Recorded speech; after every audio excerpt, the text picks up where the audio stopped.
आत्माराम की आत्मकथा स्वामी जपानंद। आज का शीर्षक तार से गिरे तो खजूर में अटके। मैं उसी सकरी पगडंडी को पकड़कर अग्रसर हुआ। कृष्ण पक्ष की संध्या थी।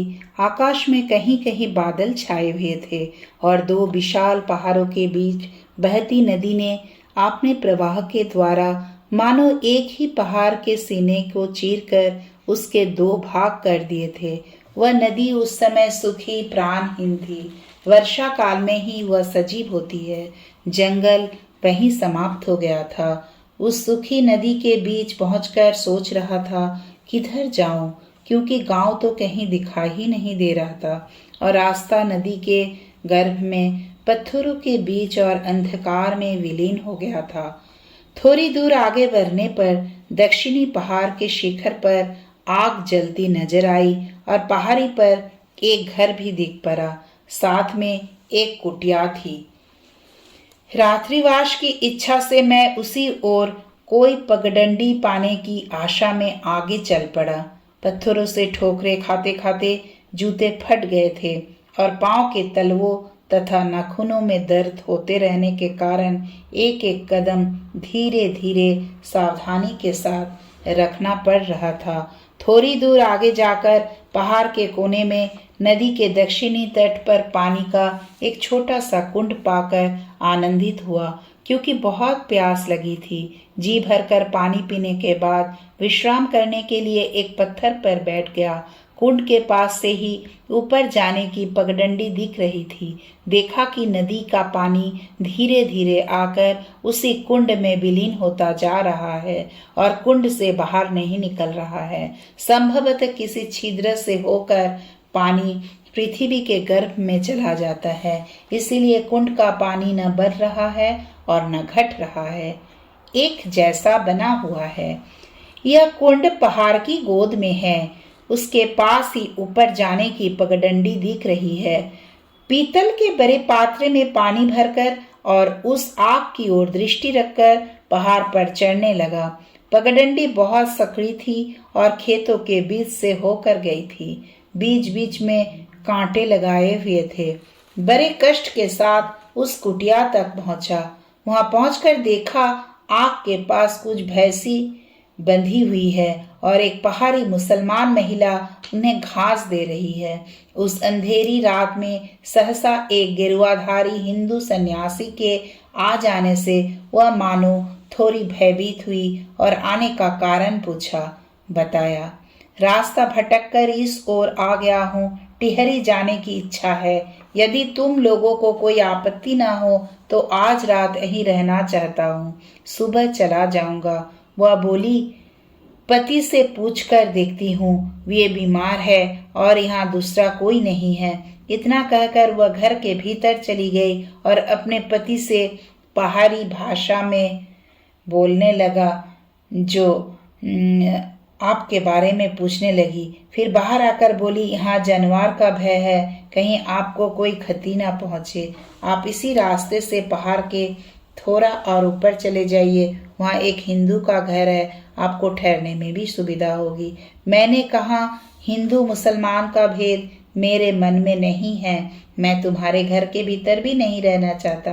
बस एक आग के पास ही लेट जाऊंगा। यदि कोई हिंसक जंतु मेरे शरीर को नुकसान भी पहुंचाए तो इसके लिए खुदा के सामने तुम जिम्मेदार नहीं होगी। यदि तुम्हें आपत्ति ना हो तो आसन लगाऊं। उसने कहा, आपको खाने के लिए देने लायक कोई चीज इस वक्त मेरे पास नहीं है।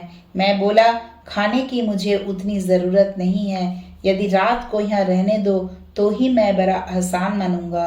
तो आप रहिए, मगर सावधानी से। यह कहकर वह घर में चली गई। मैंने भी कंबल बिछाकर आग के पास बिस्तर लगाया और पाँव को सेकने लगा, क्योंकि पाँवों में बड़ी पीड़ा हो रही थी। लगभग 1.5 या 2 घंटे के बाद वह स्त्री दरवाजा खोलकर फिर बाहर आई। इतनी देर तक पति पत्नी कमरे में चर्चा कर रहे थे और उसकी भुनभुनाहट की आवाज बाहर तक आ रही थी। आते ही उसने कहा, महाराज, आप उस ऊपर की कुटिया में चले जाइए, हम आपको यहाँ नहीं ठहरने दे सकते। मैं बैठा बैठा भालू के सामने परने की बात, रास्ते के कष्टों की बात सोच रहा था और इसके लिए माँ जगदम्बा के ऊपर अभिमान कर रहा था। उसी समय इस बात ने मानो मेरे मन में आग उड़ेल दिया। मैंने कहा, अगर वही बात तुम पहले कहती तो अच्छा होता, क्योंकि तब तक शायद उस कुटिया के लोग जग रहे थे। इतनी रात को वे जरूर सो गए होंगे और मैं यहाँ एक अजनबी हूँ, रास्ता भी ठीक से मालूम नहीं है, फिर इतना अंधकार भी है। मेरे द्वारा तुम्हारा कोई भी अनिष्ट होने की आशंका नहीं है। यदि मन में ऐसा भाव आया हो तो उसे दूर करके निश्चिंत हो जाओ। मेरी शक्ल देखकर ही निश्चित रूप से तुम्हारा हृदय में इस बात की सत्यता का बोध हो रहा होगा, और यदि मेरे अपने अनिष्ट की आशंका से चले जाने को कह रही हो तो इस विषय में मैं पहले ही कह चुका हूँ। यदि वैसा कुछ हो तो तुम्हें जरा भी दोष नहीं लगेगा। वह स्त्री भीतर चली गई और बहुत देर के बाद पति से चर्चा करके आई और बोली, क्या करूं? मेरे पति कह रहे हैं कि आप और कहीं जाए तो अच्छा हो। यदि आपको कुछ हो जाए तो। मैंने और कुछ नहीं कहा। कंबल उठाकर कंधे पर रखा और नीचे की उस कुंड की ओर उतरने लगा। सोचा उसी के किनारे पड़ा रहूंगा। शायद माँ की यही इच्छा है कि बाघ, भालू या अन्य किसी जंगली पशु के द्वारा यह शरीर नष्ट हो जाए तो उन्हीं की इच्छा पूर्ण हो। और हृदय एक दुखमय भाव से भर गया। माँ भालू के हाथ से बचाकर शायद अब तू बाघ के मुख में देगी, इसीलिए तो ऋषिकेश से इधर ले आई, इसीलिए रास्ता भुलाया और निश्चय ही इसीलिए इन्होंने स्थान देकर भी बाद में चले जाने को कहा। निश्चित रूप से ही बात है। ठीक है, ठीक है, इस जन्म में मैं तुम्हारा हूँ। इस देह, मन आदि सब कुछ पर तुम्हारा पूरा अधिकार है। तुम्हारी जो इच्छा कर सकती हो, परंतु जीवन का आध्यात्मिक उद्देश्य पूर्ण होने के पूर्व ही यदि तुमने मुझे मारा तो यह तुम्हारे सत्य की च्युति होगी। तुम्हारे मातृत्व का मूल्य भी मेरी समझ में आ गया। माँ कभी अपनी संतान को इतना कष्ट नहीं दे सकती। पुत्र के सैकड़ों दोष हो तो भी माँ कभी उसे अपने हाथ से हिंसक पशुओं के मुंह में नहीं डाल सकती। तुम्हें माँ कहकर, तुम्हारी शरण लेकर मैंने भूल की है। अगले जन्म में ऐसी भूल दोबारा नहीं करूँगा। महाराज, महाराज लौट आओ, कुंड पर मत जाओ, वहाँ जंगली जानवर पानी पीने आते हैं, तुम ही लौट जाओ। उस महिला ने चिल्ला चिल्ला कर कहा। उसके हृदय में दया भाव पैदा हुआ था, परंतु उस समय मैं बिल्कुल निराश हो चुका था और मृत्यु के सामने कूदने को तैयार था। बोला, नहीं नहीं, अब मैं लौट कर नहीं आऊंगा। मैं तो उसी कुंड के पास जाऊंगा। खुदा की जो इच्छा होगी वही होगा। तुम अपने पति से कहो कि अब उनके लिए चिंता या भय का कोई कारण नहीं रहा। यह कहकर मैं द्रुत वेग से उस कुंड की तरफ चल पड़ा। मेरे मन में यह धारणा दृढ़ रूप से बैठ गई थी कि मृत्यु वहां मेरा इंतजार कर रही है।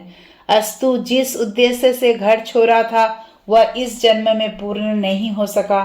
न तो हुई देश की सेवा और ना ही हो सकी दूसरों की सेवा। यह सोचकर पिता का आदेश का भी उल्लंघन किया कि आत्म वस्तु की प्राप्ति के बाद ही यह सब करूंगा। खैर, अब तो सब कुछ समाप्त होने जा रहा है। जिसको जानने से और कुछ जानना बाकी नहीं रहता है, जिसको पाने से और कुछ पाना बाकी नहीं रहता है। शोक मोह से छुटकारा मिलता है, पाप पुण्य से मुक्ति मिलती है, कर्तव्य अकर्तव्य कुछ भी नहीं रह जाता। व्यक्ति कल्याण स्वरूप हो जाता है, आनंद स्वरूप हो जाता है। उसको जानना नहीं हो सका, उसको पाना नहीं हो सका। धन्य हो माँ, तुम्हारी जय जयकार हो। लोग तुम्हें क्यों दयामयी कहते हैं? मैं तो तुम में दया का लेश मात्र भी नहीं देख रहा हूँ। यदि तुम सचमुच दयामयी होती तो जो एकमात्र तुम ही पर आश्रित है उसे तुम इतना कष्ट कदापि नहीं देती। नहीं, मुझे तो लगता है कि रामकृष्ण, राम प्रसाद आदि सब ने तुम्हें दयामयी कह कह कर प्रसन्न करने की चेष्टा मात्र की है। यह सोचकर कि यदि कहीं तुम में थोड़ी सी भी दया हो तो तुम उन्हें दुखों से बचाओगी, परंतु वह सब चाटू वाक्य के अतिरिक्त और क्या है।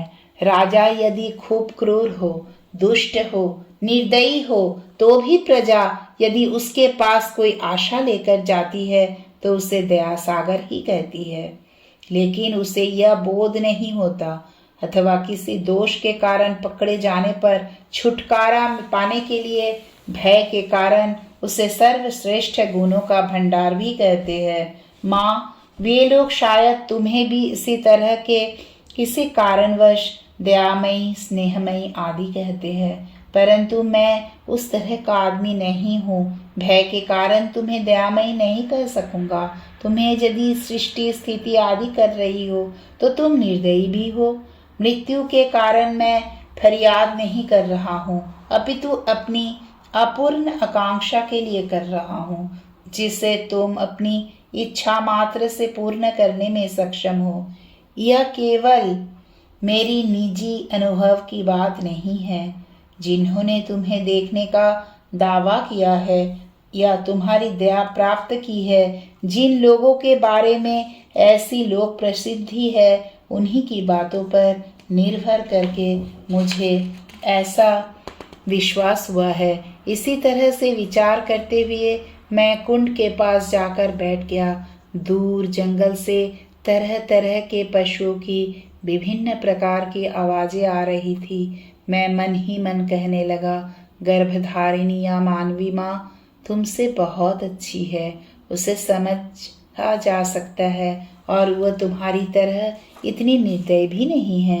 दुख होने से यदि वह उसे मिटा नहीं सकती, परंतु संवेदना तो प्रकट करती है।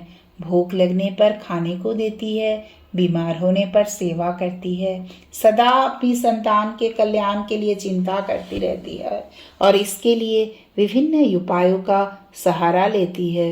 यह सच है कि वह असहाय है, उसकी सामर्थ्य कम है, परंतु हम उसे प्रत्यक्ष देख सकते हैं, उसके स्नेह का आस्वादन कर सकते हैं और उसकी दया का अनुभव कर सकते हैं।